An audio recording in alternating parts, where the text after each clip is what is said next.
ಇಂದು ಈ ಸಾಹಿತ್ಯದ ವೇದಿಕೆಯಲ್ಲಿ ಪ್ರಮುಖವಾಗಿ 4 ಕೃತಿಗಳು ಬಿಡುಗಡೆಯಾಗಿವೆ. ಒಂದೊಂದು ಕೃತಿಗಳ ಬಗ್ಗೆಯೂ ಕೇಳ್ತಾ ಇದ್ರೆ ಇಷ್ಟು ಚೆನ್ನಾಗಿರೋ ಕೃತಿಗಳು ಸಾಹಿತ್ಯದಲ್ಲಿ ಬರ್ತಾ ಇದ್ದಾವ ಗಣ ಸಾಹಿತ್ಯದಲ್ಲಿ ಅಂತ ಆನಂದ ಆಗುತ್ತೆ. ಈ ತರದ ಸಾಹಿತ್ಯಗಳು ಬರುವಿಕೆಗೆ ಸದಾ ಸ್ವಾಗತವಿರಲಿ ಈ ಕನ್ನಡ ಸಾಹಿತ್ಯ ಲೋಕದಲ್ಲಿ. ಮತ್ತು ಕನ್ನಡ ಮನಸ್ಸುಗಳು, ಕನ್ನಡದ ಜನರು ಇದಕ್ಕೆ ಸದಾಕಾಲ ಓದುವ ಮನಸ್ಥಿತಿಯಲ್ಲಿ ಇರಬೇಕು.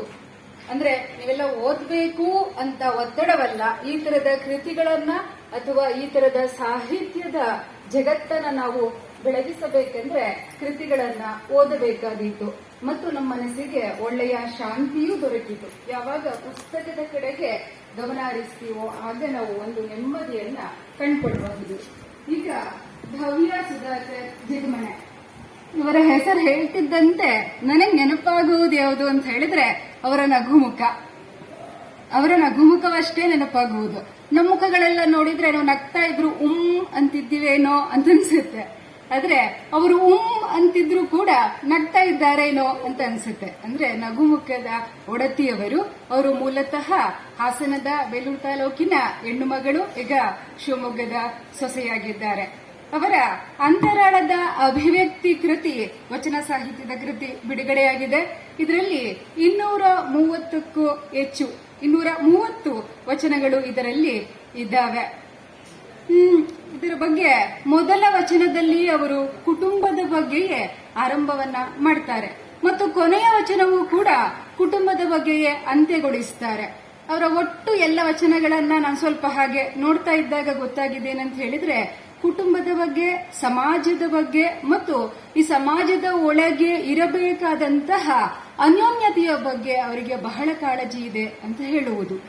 ಈ ಭಾರತೀಯ ಸಮಾಜ ನಿಂತಿರುವುದೇ ವಿವಾಹ ಮತ್ತು ಕುಟುಂಬ ಅನ್ನುವುದರ ಬಗ್ಗೆ. ನಾವು ಇವತ್ತೆಲ್ಲ ಹೇಳ್ತಾ ಇದ್ದೀವಿ, ಯಾವುದು ಈ ಹೊಸ ಪೀಳಿಗೆಗೆ ನೈತಿಕತೆ ಇಲ್ಲ, ಮೌಲ್ಯ ಇಲ್ಲ, ಮೌಲ್ಯ ಶಿಕ್ಷಣವನ್ನು ಕೊಡಬೇಕು.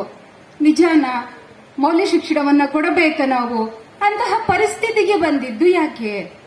ಹೌದಲ್ವಾ? ಮೌಲ್ಯ ಶಿಕ್ಷಣವನ್ನು ಕೊಡಬೇಕು, ಮೌಲ್ಯ ಶಿಕ್ಷಣ ಇಲ್ಲ ಅಂತೀವಿ. ಯಾಕಂತ ಪರಿಸ್ಥಿತಿಗೆ ಬಂದಿದ್ದು? ಅದಕ್ಕೆ ಕಾರಣ ಯಾರು ಅಂತ ಹುಡುಕ್ತಾ ಹೋದ್ರೆ ನಾವೇ ಓದ್ಕೊಂಡಿರುವ ಅಥವಾ ಪಾಠ ಮಾಡ್ತಾ ಇರುವ ಗುರುಗಳಿರಬೇಕೇನೋ ಅಂತ ಅನ್ಸೋದು. ಯಾಕೆ ಗುರುಗಳು? ಯಾಕೆ ಅಂತ ಹೇಳಿದ್ರೆ ನಮ್ಮಲ್ಲಿ ಆರ್ಟ್ಸ್ ಸಬ್ಜೆಕ್ಟ್ ಅಂತ ಒಂದಿತ್ತು. ನೆನಪಿದೆಯಾ ಎಲ್ಲರಿಗೂ? ನೆನಪಿದೆಯಾ ಅಂತ ಕೇಳುವ ಮಟ್ಟಕ್ಕೆ ಒಂದು ಕಡೆಯಿಂದ ಅದನ್ನು ಮುಚ್ಕೊಂಡು ಬರ್ತಾ ಇದ್ದೀವಿ. ನೆನಪಿರಬೇಕು. ಅಲ್ಲಿರುವಂತಹ ಸಮಾಜಶಾಸ್ತ್ರವನ್ನು ಅಥವಾ ಇತಿಹಾಸವನ್ನು, ರಾಜಕೀಯವನ್ನು ಮುಚ್ಚಲಾಯಿತು. ನಾವೇ ಮುಚ್ಚಿದ್ವಿ. ಅಲ್ಲಿರಬೇಕಾದ ನೈತಿಕತೆಯನ್ನ, ಮೌಲ್ಯಗಳನ್ನ, ಸಮಾಜಕ್ಕೆ ಬೇಕಾದದೆಲ್ಲವನ್ನ ಮುಚ್ಚಿ, ಅಂದ್ರೆ ಸೈನ್ಸ್ ಅನ್ನು, ಕಾಮರ್ಸ್ ಅನ್ನು ನಮ್ಮ ತಲೆ ಮೇಲೆ ಇಟ್ಟುಕೊಂಡು ನಾವೇ ಆರಾಧಿಸ್ತಾ ಇದ್ದೀವಿ. ಅದ್ರಲ್ಲಿ ನಾನು ಕೂಡ ಇದ್ದೀನಿ, ಉಪನ್ಯಾಸಕಿ ಆಗಿರುವುದರಿಂದ ನಾವು ಇದ್ದೀವಿ. ಹೌದಲ್ವಾ? ಯಾಕಾಗಿ ಇಷ್ಟೆಲ್ಲ ಒದ್ದಾಟ ಮಾಡಿದ್ವಿ ಅಂದ್ರೆ ಆರ್ಟ್ಸ್ ಸಬ್ಜೆಕ್ಟ್ ಬಿಡ್ರಪ್ಪ, ಕೊನೆಯದು. ನೀವೇನು ಓದ್ತಾ ಇದ್ದೀರಿ? ಸೈನ್ಸ್. ನೀವೇನು ಓದ್ತಾ ಇದ್ದೀರಿ? ಕಾಮರ್ಸ್. ನೀವೇನು ಓದ್ತಾ ಇದ್ದೀರಿ? ಆರ್ಟ್ಸ್. ಈ ಪರಿಸ್ಥಿತಿಗೆ ನಾನು ಓದುವ ಸಮಯ 2005-06 ಅಲ್ಲಿಂದ ಈಗ ವಾಪಸ್ ಇಲ್ಲಿ ಬರುವಾಗಲೂ ಹೀಗೆ ಇದ್ದೀವಿ ನಾವು. ನೈತಿಕತೆಯನ್ನ ಕಟ್ಟಿಕೊಡುವಲ್ಲಿ, ಮೌಲ್ಯಗಳನ್ನ ಕಟ್ಟಿಕೊಡುವಲ್ಲಿ ಈ ಭವ್ಯ ಸುಧಾಕರ್ ಜಿಗಮಣೆ ಅವರ ಒಂದು ಕೃತಿ ಬಹಳ ಪ್ರಮುಖವಾಗಿದೆ ಅಂತ ನನಗನ್ನಿಸ್ತಾ ಇದೆ. ಮತ್ತೊಮ್ಮೆ ನಾವೀಗ ಆರ್ಟ್ಸ್ ಸಬ್ಜೆಕ್ಟ್ ಅನ್ನು ಓದಬೇಕೇನೋ ಅಂತ ಅನಿಸ್ತಾ ಇದೆ. ಬರೀ ಸೈನ್ಸ್, ಕಾಮರ್ಸ್ ದುಡಿಯಿರಿ, ಓದಿರಿ, ಒಳ್ಳೆಯ ಕೆಲಸಗಳನ್ನು ನೀಡಿರಿ, ಒಂದಷ್ಟು ಹಣ ಹಣ ಹಣ ಅಷ್ಟೇ. ಇಲ್ಲಿಗೆ ಬಂದು ನಿಂತಿದ್ದೀವಿ. ಇವರ ಬಗ್ಗೆ ಹೇಳುವುದಾದರೆ ಮುನ್ನುಡಿಯನ್ನ ವಚನ ಕುಮಾರಸ್ವಾಮಿಯವರು ಬರೀತಾರೆ. ಅನಂತರ ಆಶಯದ ನುಡಿಯನ್ನ ಹಾಚಿ ಇಟಗಿಯವರು ಬರೆದಿದ್ದಾರೆ. ಅವರೇ ವಚನದ ಆಶಯದಲ್ಲಿ ಹೇಳಿರುವಂತೆ ಮೇಡಮ್ ಅವರನ್ನ ಕಾಯಕ ಯೋಗಿ ಅಂತ ಕರೆದಿದ್ದಾರೆ. ಅವರು ಬರೆದೇ ಇರುವಂತಹ ಯಾವುದೇ ಸಾಹಿತ್ಯದ ವಿಷಯಗಳಿಲ್ಲ ಅಂತ ಹೇಳಿ, ಆಡು ಮುಟ್ಟದ ಸೊಪ್ಪಿಲ್ಲ ಅಂತ ಅವರನ್ನ ಆಶಯದ ಭಾಷಣದಲ್ಲಿ ಹೊಗಳಿದ್ದಾರೆ. ಇವರ ಮೊದಲ ವಚನ ಏನಿದೆ ಅದು ಕರುಳ ಬಳ್ಳಿಗೆ ಸಂಬಂಧಪಟ್ಟ ಹಾಗಿದೆ. ಕರುಳ ಬಳ್ಳಿಯ ಸಂಬಂಧವು ಅದೆಷ್ಟೋ ಜನ್ಮದ ಪುಣ್ಯದ ಫಲವು, ಅನನ್ಯ ಅಂತರಂಗ ವೇದ್ಯವು, ಬಣ್ಣನೆಗೆ ಮೀರಿದ ರಸಾನುಭವವು, ಆ ಸುಮಧುರತೆಯಲ್ಲಿ ಮಿಂದೇಳು ಎಂದು ಮನದಿಂಗಿತವ ಮೂಡಿಸಿಹನು ನನ್ನ ಅಂತರಂಗವಾಸಿ ಸದಾಶಿವನು.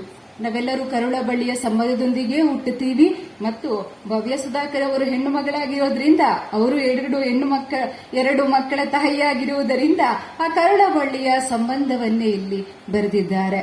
ನಮ್ಮೆಲ್ಲರಿಗೂ ನಾವೆಷ್ಟೇ ದುಡಿಮೆ ಅಂದ್ರು ಅಥವಾ ಎಷ್ಟೇ ಹಣಕಾಸು ಕೀರ್ತಿಯವು ಇವು ಅಂತೆಲ್ಲ ಒದ್ದಾಡಿದರೂ ಕೂಡ ಕರುಳ ಬಳ್ಳಿಯ ಸಂಬಂಧಗಳು ಸದಾಕಾಲ ನಮ್ಮನ್ನ ಹಿಡಿದಿಟ್ಟಿರ್ತಾವೆ ಮತ್ತು ಹಿಡಿದಿಟ್ಟಿರಬೇಕು.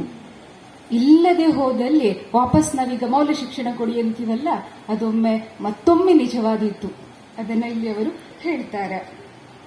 ಇನ್ನೊಂದು ವಚನ ತುಂಬಾ ಚೆನ್ನಾಗಿರೋದು ಯಾವುದಂತ ಹೇಳಿದ್ರೆ, ನಮ್ಮಲ್ಲಿ ಸಮಾಜದಲ್ಲಿ ಇವನು ಕಪ್ಪೋ ಬಿಳುಪೋ ಹಾಗೆ ಹೀಗೆ ಈ ತರ ದೇಹದ ಮೂಲಕ ಗುರುತಿಸಿ ನೀನ್ ಹಾಗಿದೀಯಾ ಹೀಗಿದೀಯಾ ಅಂತ ನಮ್ಮ ಮನಸ್ಸಿನಲ್ಲಿ ಇರುವಂತಹ ಒಂದು ಗಟ್ಟಿತನವನ್ನೇ ಕಸಿದುಕೊಂಡು ಬಿಡುವವರು ಇದ್ದಾರೆ. ಹೆಂಗಿರಬೇಕು ಗಟ್ಟಿತನವಾಗಿ ಅಂತ ಒಂದು ವಚನದಲ್ಲಿ ಅವರು ಹೇಳ್ತಾರೆ. ಹರಿಯುವ ನದಿ ಅಂಕುಡೊಕ್ಕೆಂದು ಕೊರಗದಿರು, ಕುಳ್ಳ ದಪ್ಪ ಕಪ್ಪು ಎಂಬ ಅಳುಕೇಕೆ, ಆಕಳು ಹೇಗಿದ್ದರೇನು ಹಾಲು ಬಿಳುಪಲ್ಲವೇ, ದೇಹಚರ್ಯೆ ಏನಿಂತಿದ್ದರೇನು ಆಂತರ್ಯದಿ ಒಳತಿರಬೇಕೆಂಬುದು ಶಿವನು ಅನ್ನುವ ಕಾವ್ಯನಾಮದಿಂದ ಬರೀತಾ ಇದ್ದಾರೆ ಅವರು. ಏನಂತ ಹೇಳಿದ್ರೆ, ನಾವೆಲ್ಲರೂ ಕಪ್ಪಿದ್ದೀವೋ ದಪ್ಪ ಇದ್ದೀವೋ ಏನಿದ್ದೀವೋ ಹೇಗಿದ್ದೀವೋ ಈ ಸಮಾಜದಲ್ಲಿ, ಅದರಲ್ಲೂ ಈಗಂತೂ ಫ್ಯಾಷನ್ ಲೋಕಕ್ಕೆ ಬಂದಿದ್ದೀವಿ ನಾವೆಲ್ಲ. ಹೌದಾ? ಎಷ್ಟು ಚೆನ್ನಾಗಿ ಅಲಂಕಾರ ಮಾಡ್ಕೊಳ್ತೀವಿ, ಎಷ್ಟು ಚೆನ್ನಾಗಿ ಫ್ಯಾಷನ್ ಮಾಡ್ತೀವಿ, ಅದರಲ್ಲೂ ಹೆಣ್ಣು ಮಕ್ಕಳು ನಾವೆಲ್ಲರೂ ಎಷ್ಟು ಚೆನ್ನಾಗಿ ಫ್ಯಾಷನ್ ಎಲ್ಲ ಮಾಡ್ತೀವಿ. ಹಾಗಷ್ಟೇ ನಾವು ಆಕರ್ಷಣೆಯ ಬದುಕಿಗೆ ಬಲಿಯಾಗ್ತಾ ಇದ್ದೀವೇನೋ. ಈ ಆಕರ್ಷಣೆಯ ಬದುಕಿಗೆ ಬಲಿಯಾಗುವುದು ಬೇಡ ಅಂತ ಅಂದುಕೊಳ್ತೀನಿ. ನಾನು ಒಮ್ಮೆ ಇತ್ತೀಚೆಗೆ ಅಂದ್ರೆ ಸುಮಾರು ಒಂದೂವರೆ ವರ್ಷ ಹಿಂದೆ ಆಯ್ತು, ಮಡಿಕೇರಿಯಾದ ಒಂದು ಹುಡುಗಿಯ ಸಾವನ್ನಪ್ಪಿದ್ದನ್ನು ನೋಡಿದೆ. ಯಾಕೆ ಆ ಹುಡುಗಿ ಸಾವನ್ನಪ್ಪಿದ್ದು? ಅವಳು ಕೂದಲು ಚೆನ್ನಾಗಿಲ್ವಂತೆ, ಅವಳು ಕೂದಲನ್ನು ಹಿಂಗೆ ಸ್ಟ್ರೈಟ್ ಮಾಡಿಸ್ಕೊಳ್ಬೇಕಂತೆ. ಮಾಡಿಸ್ಕೊಳಕ್ ಹೋದ್ಲು, ಆಕೆ ಮಾಡಿಸ್ಕೊಂಡಿದ್ದಾಳೆ. ಸ್ವಲ್ಪ ಸಮಯಕ್ಕೆ ಆಕೆಗೆ ತಲೆ ಕೂದಲೆಲ್ಲ ಉದುರಿ ಹೋಗಿ ಏನೋ ಆಯ್ತು, ಅವಳು ಆತ್ಮಹತ್ಯೆ ಮಾಡಿಕೊಂಡ್ಲು. ಯಾಕೆ? ನಮ್ಗಿರೋ ಕೂದಲು ಚೆನ್ನಾಗಿರ್ಲಿಲ್ವಾ ಹಂಗಿದ್ರೆ? ಹೌದಲ್ವಾ? ಹೀಗೆ ಅಂದ್ರೆ ನಾವ್ಯಾರು ಫ್ಯಾಷನ್ ಲುಕ್ಗೆ ನನ್ನ ಕೂದಲು ಚೆನ್ನಾಗಿಲ್ಲ, ನನ್ನ ಬಣ್ಣ ಚೆನ್ನಾಗಿಲ್ವೇ, ನನ್ನ ಮುಖ ಚೆನ್ನಾಗಿಲ್ಲ, ನನ್ನ ಮೂಗು ಚೆನ್ನಾಗಿಲ್ಲ, ಅದೆಲ್ಲ ಸಿನಿಮಾದ ಲೋಕದಲ್ಲಿ ಬೇಡಿಕೆ ಇದ್ದವರಿಗೆ. ನಮಗಷ್ಟು ಒದ್ದಾಟಗಳು ಬೇಕಿಲ್ಲ. ಹೇಗಿದ್ದಾವೋ ಹಾಗೆಯೇ ನೀವು ಅದನ್ನು ಸ್ವೀಕರಿಸಬೇಕು ಮತ್ತು ನಿಮ್ಮ ಮನಸ್ಸಿನಲ್ಲಿರುವ ಶಿವ ಇದ್ದಾನಲ್ಲ, ಅವನು ಒಳಿತಿರಬೇಕು. ಅವನು ಒಳಿತಿದ್ದರೆ ಸಾಕು. ದೇಹ ಕಪ್ಪಗೋ ಕುಳ್ಳಗೋ ಹೇಗೆ ಇರುತ್ತದೆ, ನಿಜವಾಗಿಯೂ ನಿಮ್ಮ ಮನಸ್ಸು ಸುಖಮಯವಾಗಿರಬೇಕು ಅನ್ನೋದನ್ನ ಈ ವಚನದ ಮೂಲಕ ಅವರಿಲ್ಲಿ ತಿಳಿಸಿಕೊಡ್ತಾರೆ. ಇನ್ನೊಂದು ವಚನ ಬಹಳ ಇಷ್ಟವಾದದ್ದು, ನಾವೆಲ್ಲ ಕೀರ್ತಿ ಅಂತ ಒದ್ದಾಡ್ತಾ ಇದ್ದೀವಿ. ಹೌದಾ? ಒಂಚೂರು ಫೇಮಸ್ ಆಗ್ಬೇಕು. ಮತ್ತೇನಂತ ಹೇಳಿದ್ರೆ, ನಮ್ಮ ಹತ್ರ ಎಲ್ಲ ಮೊಬೈಲ್ ಎಲ್ಲ ಇದೆ, ಒಂಚೂರು ವಾಟ್ಸಪ್ ಅಲ್ಲಿ ಸ್ಟೇಟಸ್ ಹಾಕೋಬೇಕು. ನಾವು ಹಂಗೆ ಮಾಡ್ತಿದ್ದೆ. ನೀವು ಮಾಡಿಲ್ಲೋ ಮೇಡಮ್ ಅನ್ಬೇಡಿ, ನಾನು ಹಂಗೆ ಮಾಡ್ತಿದ್ದೆ. ಏನಾದ್ರೂ ಒಳ್ಳೊಳ್ಳೆ ಇದೆಲ್ಲ ಹಾಕೊಳ್ಳೋದು, ಆಮೇಲೆ ಇದೆಲ್ಲ ಏನಕ್ಕೆ, ಇದೆಲ್ಲ ಬೇಕಿದೆಯಾ ಅಂತೆಲ್ಲ ಬಿಟ್ಟು ತುಂಬಾ ಸಮಯ ಆಯ್ತು.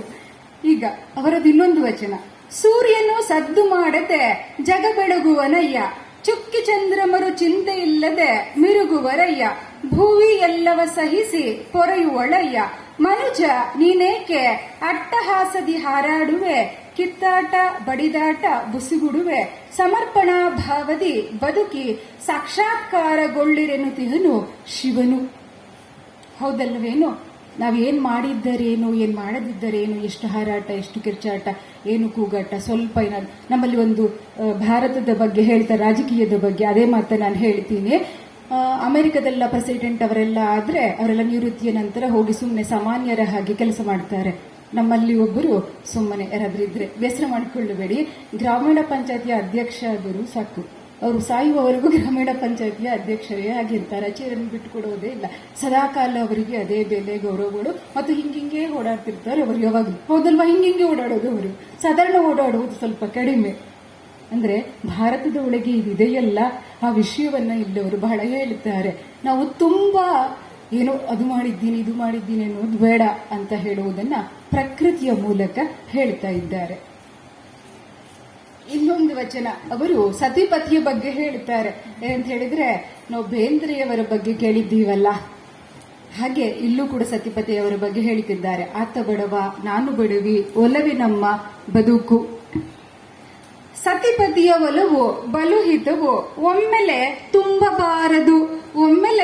ತುಂಬಬಾರದು, ಸವಿಸವಿಯಾಗಿ ಸದಾ ತುಂಬುತ್ತಿರಬೇಕು, ಮೊಗೆದಷ್ಟು ಮುದವ ನೀಡುತ್ತಿರಬೇಕು, ಅನುಕ್ಷಣವೂ ಪ್ರೇಮಿಸಿ ಅಮರ ಪ್ರೇಮಿಗಳಿಗೆಂದು ಅರಸಿಹನು ಶಿವನು. ಇಲ್ಲಿ ಸತಿಪತಿಯ ಬಲವನ್ನು ಹೇಳುತ್ತಾರೆ. ಮದುವೆ ಆಯ್ತೋ, ಒಂದು ವರ್ಷ ಆಯ್ತೋ, ಮಕ್ಕಳಾಯ್ತೋ, ಕೆಲಸವಾಯ್ತೋ, ಇಲ್ಲಿಗೆ ನಿಮ್ಮ ಪ್ರೇಮಗಳು ಸಾಯುವುದಿಲ್ಲ ಅನ್ನುವುದನ್ನು ಹೇಳ್ತಾ ಇದ್ದಾರೆ. ನಿಮ್ಮ ಪರಸ್ಪರ ಭಾವಗಳಿದ್ದಾವಲ್ಲ, ಅದು ಗಟ್ಟಿಯಾಗ್ತಾನೆ ಇರಬೇಕು ಅನ್ನುವುದನ್ನ ಹೇಳ್ತಾರೆ. ನಮಗೆ ಯಾವಾಗ್ಲೂ ಗುರುಗಳೊಬ್ರು ಒಂದು ಮಾತನ್ನು ಹೇಳಿದ್ರು ಇದರ ಬಗ್ಗೆ. ಏನಂತ ಹೇಳಿದ್ರೆ, ಭತ್ತದ ತೆನೆ ಆಗಷ್ಟೇ ಬಿಡ್ತಾ ಇರುವಂತಾಗ ಅದು ಹಸಿರಿರುತ್ತೆ, ಚೆಲುವಿರುತ್ತೆ, ಆದ್ರೆ ಭತ್ತದ ಕಾಳು ಗಟ್ಟಿ ಇಲ್ಲ. ಭತ್ತದ ಕಾಳನ್ನ ಪ್ರೀತಿ ಅಂತ ನಮ್ಮ ಗುರುಗಳು ಹೇಳಿದ್ರು. ನಮಗೆ ಯೌವನ ಇರುತ್ತೆ, ಎಲ್ಲ ಇರುತ್ತೆ, ಹಾಗೆ ಹೀಗೆ ಹಸಿರಿದ್ದು ಚೆನ್ನಾಗಿ ಕಾಣಿಸ್ತಾ ಇರ್ತೀವಿ. ಒಣಗಿದ ಹುಲ್ಲಾಗ ಮೇಲಷ್ಟೇ ಅಕ್ಕಿ ಬರುವುದು. ಅಂದ್ರೆ ಗಟ್ಟಿಯಾದ ಪ್ರೀತಿಯನ್ನ, ಗಟ್ಟಿಯಾದ ಬಾಂಧವ್ಯವನ್ನ, ಗಟ್ಟಿಯಾದ ಅನುಭವವನ್ನು ತುಂಬಿಕೊಳ್ಳೋಕೆ ಸಾಧ್ಯವಾಗುವುದು ಹೀಗೆ ಬಾಗಿದ ಮೇಲೆ ಅಥವಾ ಒಣಗಿದ ಮೇಲೆ, ವಯಸ್ಸಾದ ಮೇಲೆ ಅನಿವಾರ್ಯತೆ ಅವಳಿಗೆ ನನಗವನು ಅಂತ ಬದುಕುವುದಲ್ಲ. ಇರುವಾಗಲೇ ಜೊತೆಯಲ್ಲಿಯೇ ನಾವೆಲ್ಲರೂ ಕೂಡ ಹೆಜ್ಜೆಯನ್ನು ಹಾಕೊಂಡು ಸತಿಪತಿಗಳು ಸದಾಕಾಲ ಒಂದಾಗಿ ಜೀವಿಸಬೇಕು ಅನ್ನುವುದನ್ನ ಇಲ್ಲವರು ಬರೀತಾ ಇದ್ದಾರೆ. ಪದೇ ಪ್ರೀತಿಸಿ ಅಂತ ಹೇಳೋದು, ಇದರಲ್ಲೂ ಕೂಡ ಗೊತ್ತಾಗೋದು ಅವರು ಕೌಟುಂಬಿಕ ಜಗತ್ತಿಗೆ ಎಷ್ಟು ಮಹತ್ವವನ್ನು ನೀಡ್ತಾ ಇದ್ದಾರೆ ಅನ್ನುವಂತಹ ವಿಷಯ. ಇನ್ನೊಂದು ಅವರ ಕೊನೆಯ ವಚನ ಯಾವುದಂತ ಹೇಳಿದ್ರೆ, ಬಸವಣ್ಣನವರ ಬಗ್ಗೆ ಹೇಳೋದು. ಅಣ್ಣ ಬಸವಣ್ಣ ಸಮಾನತೆಯ ಹರಿಕಾರ, ಮಹಾಮನೆಯ ನಿರ್ಮಾತೃ, ಜಗಸೇವೆಗೆ ಜೀವನವ ಮುಡಿಪಾಗಿಟ್ಟಿರಿ, ಸಕಲ ಜೀವಿಗಳಿಗೆ ಲೇಸನ್ನು ಬಯಸಿದಿರಿ, ಸಂಸಾರದಲ್ಲಿದ್ದು ಸಾಕ್ಷಾತ್ಕಾರ ಪಡೆದಿರಿ, ಲೋಕ ಕಲ್ಯಾಣಕ್ಕೆ ಸನ್ಯಾಸಿಯಾಗಲೇಬೇಕಂತಿಲ್ಲವೆಂದು ನಿಮ್ಮಿಂದ ಅರಿತಿರುವೆ, ನಿಮ್ಮ ಆದರ್ಶ ವ್ಯಕ್ತಿತ್ವಕ್ಕೆ ಅರಸಿಹನು ಶಿವನು. ನಾವೆಲ್ಲ ಸಾಧನೆಯನ್ನ ಮಾಡಬೇಕು ಅಂತ ಹೇಳಿದ್ರೆ ಸನ್ಯಾಸತ್ವ ತಗೊಳ್ಬೇಕು, ಆ ಥರದ್ದೇನೋ ಒಂದು ಮನಸ್ಸಿನಲ್ಲಿ ನಾವೆಲ್ಲ ಇದ್ದೀವಿ. ಯಾಕೆ? ಸಂಸಾರದಲ್ಲಿ ಜಂಜಡಗಳು ಜಾಸ್ತಿ, ಮಕ್ಕಳಿದ್ದಾರೆ, ಅತ್ತ ಇದ್ದಾರೆ, ಮಾವ ಇದ್ದಾರೆ, ಅವರಿದ್ದಾರೆ, ಇವರಿದ್ದಾರೆ, ಇವರ ಜವಾಬ್ದಾರಿ, ಅವರ ಜವಾಬ್ದಾರಿ ಸಾಕಷ್ಟಿದೆ. ಇದರ ಒಳಗೆ ಸಾಧಿಸೋಕೆ ಸಾಧ್ಯವಿದೆಯಾ ಅನ್ನುವುದಾದ್ರೆ ಸಾಧಿಸಿದ್ದಾರೊಬ್ಬರು ಯಾರು? ಬಸವಣ್ಣ ಅಂತ ಹೇಳುವ ನಮ್ಮ ವಚನಕಾರರು. ಆ ವಚನಕಾರರ ಬಗ್ಗೆ ಇಲ್ಲಿ ಅವರು ಹೇಳ್ತಾ ಇದ್ದಾರೆ. ಬಸವಣ್ಣ ಹೇಳ್ತಾರಲ್ಲ, ನಿಮ್ಮ ತನುವ ಸಂತೈಸಿಕೊಳ್ಳಿ, ನಿಮ್ಮ ಮನವ ಸಂತೈಸಿಕೊಳ್ಳಿ. ಸಮಾಜದಲ್ಲಿ ಇಷ್ಟೊಂದು ವಿಘಟನೆಗಳು, ಇಷ್ಟೊಂದು ನಮ್ಮಲ್ಲಿ ಏನಂತ ಹೇಳಿದ್ರೆ ಅಸೂಹೆಗಳು, ಕ್ರೋಧ, ಕೋಪ ಅಥವಾ ನಾನು ಅನ್ನುವ ಭಾವ, ಅಹಂಕಾರ, ಇದೆಲ್ಲವೂ ಒಂದೊಮ್ಮೆಗೆ ಹೋಗಿಬಿಡಬೇಕು ಅಂದ್ರೆ ಮಾಡಬೇಕಾದಿಷ್ಟೇ. ನಮ್ಮ ಮನವ ಸಂತೈಸಿಕೊಳ್ಳಿ, ನಿಮ್ಮ ತನುವ ಸಂತೈಸಿಕೊಳ್ಳಿ. ನಮ್ಮ ಮನಸ್ಸು ಚೆನ್ನಾಗಿದೆಯಾ? ಬೇರೆಯವ್ರಿಗೆ ನಿಜವಾಗ್ಲೂ ಒಳ್ಳೇದನ್ನೇ ಆಶಿಸ್ತಾ ಇದೆಯಾ? ನನಗೆ ಎಷ್ಟು ಒಳ್ಳೇದನ್ನು ಬಯಸ್ಕೊಳ್ತೀನಿ, ಬೇರೆಯವ್ರಿಗೂ ಅಷ್ಟೇ ಒಳ್ಳೇದನ್ನ ನಾನು ಬಯಸ್ತಾ ಇದ್ದೀನ? ನನ್ನ ತನುವು ಚೆನ್ನಾಗಿದೆಯಾ? ತನುವು ದೇಹ ಚೆನ್ನಾಗಿರ್ಬೇಕು. BP, ಶುಗರು, ಅದು ಇದು 108 ಕಾಯಿಲೆಗಳನ್ನ ಇಟ್ಕೊಂಡು ಉಸಿರಾಡೋಕ್ಕೂ ಕಷ್ಟವಾಗಿ ಗಾಳಿ ತಗೊಳ್ಳೋಕೆ ಬೆಂಗಳೂರಿಂದ ಗಾಡಿ ತಗೊಂಡು ನಮ್ಮ ಎಲ್ಲ ಹಳ್ಳಿಗಳಿಗೆ ಬಂದು ಗಾಡಿಯಲ್ಲಿ ಗಾಳಿ ತಗೊಂಡು ಹೋಗಿ ಆ ಗಾಳಿಯನ್ನು ಇಲ್ಲ ಬಿಟ್ಟು ಹೋಗ್ತಾ ಇದ್ದೀವಿ ನಾವು ಇವತ್ತು. ಅಂತ ಪರಿಸ್ಥಿತಿಗೆ ಬಂದು ನಿಂತಿದ್ದೀವಿ, ಹೌದಲ್ವಾ? ಹೀಗೆ ವಚನಕಾರರಾದ ಬಸವಣ್ಣನವರು ಹೇಗೆ ಸಾಂಸಾರಿಕ ಜಗತ್ತಿನೊಳಗೆ ಇದ್ದು ಸಮಾಜವನ್ನ ಪರಿವರ್ತನೆ ಮಾಡುವ ಹರಿಕಾರರಾದರೂ, ಹಾಗೆ ನಾವು ಸಾಂಸಾರಿಕ ಜಗತ್ತಿನೊಳಗೆ ಇದ್ದುಕೊಂಡು ಅಲ್ಲೂ ಗೆದ್ದು ಸಮಾಜದ ಒಳಗೂ ಕೂಡ ಒಂದಷ್ಟು ಗೆಲ್ಲಬಹುದಾದ ವಿಷಯಗಳನ್ನ ಇಲ್ಲಿ ಭವ್ಯ ಸುಧಾಕರ್ ಅವರು ಹೇಳುತ್ತಾರೆ. ಅವರು ಕೂಡ ಹಾಗೆಯೇ ಸಾಧನೆಯ ಹಾದಿಯಲ್ಲಿ ಸಾಕ್ತಾ ಇದ್ದಾರೆ. ಅವ್ರ ಬಗ್ಗೆ ಮಾತಾಡಿದ್ರೆ ತುಂಬಾ ಮಾತಾಡಬಹುದು, ಇನ್ನಷ್ಟು ವಚನಗಳಿದ್ದಾವೆ. ಅವರು ಇಷ್ಟು ಮಾತ್ರ ಸಾಧ್ಯವಾಗಿದೆ, ಒಂದಷ್ಟು ಸ್ಪರ್ಧಾತ್ಮಕ ವಿದ್ಯಾರ್ಥಿಗಳಿಗೂ ಕೂಡ ಬೋಧನೆಯನ್ನ ಮಾಡ್ತಾ ಇದ್ದಾರೆ. ಸಮಾಜ ಸೇವೆಯಲ್ಲೂ ಅವರು ತಮ್ಮನ್ನ ತಾವು ತೊಡಗಿಸಿಕೊಂಡಿದ್ದಾರೆ. ತುಂಬಾ ಇಷ್ಟ ಅವರಲ್ಲಿ ನಗುಮುಖ ಮತ್ತು ನಿಸ್ವಾರ್ಥವಾಗಿ ಅವರೆಲ್ಲರನ್ನೂ ಕೂಡ ಮಾತಾಡಿಸೋದು. ಯಾರು ಪರಿಚಯವಿದ್ದಿದ್ರು ಸರ್ ನಮಸ್ತೆ ಸರ್, ನಮಸ್ತೆ ಮೇಡಮ್ ಅಂತ ಅವರನ್ನು ಪರಿಚಯ ಮಾಡಿಕೊಳ್ಳುವ ಒಂದು ನಗುಮುಖದವರು. ಅವರ ತಾಯಿಯವರು ಇಲ್ಲೇ ಬಂದಿದ್ದಾರೆ. ಅವರ ಮಗಳ ಶ್ರೇಯಸ್ಸನ್ನ ನೋಡಿದಾಗ ಅವ್ರಿಗೆ ಎಷ್ಟು ಆನಂದ ಆಗಬಹುದಲ್ವಾ? ಹೀಗೆ ನಮ್ಮ ಮಕ್ಕಳು ಕೂಡ ಅಥವಾ ಮುಂದಿನ ಪೀಳಿಗೆ ಕೂಡ ಅವರ ತಂದೆ ತಾಯಿಗಳು ಹೆಮ್ಮೆ ಪಡುವಂತೆ ಬದುಕಲಿ ಅಂತ ಆಶಿಸ್ತಾ ಇಷ್ಟು ಮಾತಾಡ್ಲಿಕ್ಕೆ ಅವಕಾಶ ಮಾಡಿಕೊಟ್ಟ ತಮ್ಮೆಲ್ಲರಿಗೂ ಹೊಂದಿಸ್ತಾ ನನ್ನ ಮಾತನ್ನ ಮುಗಿಸ್ತಾ ಇದ್ದೇನೆ. ಧನ್ಯವಾದ.